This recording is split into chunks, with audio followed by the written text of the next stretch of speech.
Yes, nongeye kubasuhuza kandi mbahaye ikaze kuri Abitonda TV.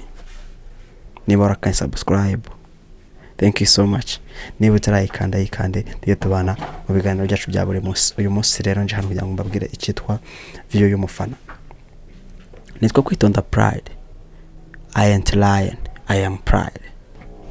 Nyita ibuye ryanzwe n'abubatsi mu myidagaduro ari ryo rigomba gukomeza imfuruka zo mu myidagaduro. Yes, ndishobora rero show yitwa video y'umufana. Ni show muzamukurikira hano kuri Abitonda TV. Ni show yarekorewe abafana muri rusange. No kuvuga ngo ni buri umufana, iyi show ni yawe.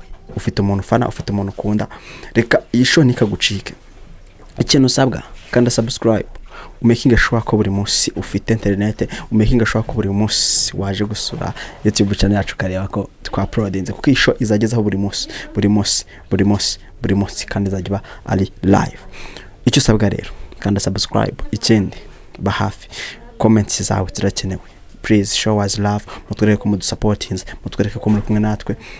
Keep subscribing, keep sharing, keep liking our videos, mudusupporting ku buryo tubakorera ibintu byiza kurushaho. Iyi show yitwa video y'umufana. Niba wumva hari igitekerezo gifiteho, wanyandikira inbox, ukanyandikira kuri WhatsApp, ukanyandikira kuri social media zose, nitwa Kwitonda Pride, ukambwira uko ubyumva. Reka tubane mu biganiro byacu bya buri munsi, reka dushyigikirane, dusupportingane, let's show love each other. Turi abafana twese guys. Ndi umufana, nawe w'umufana. Niba utari n'umufana ukaba ufite ikintu ukora, mu content creator, uri umuhanzi, uri umukinnyi wa filime, kandi subscribe kuri YouTube, niho hantu uzajya umenyera icyo abantu bagutekerezaho. Keep subscribing, ndabakunda cyane. Nitwa Kwitonda Pride.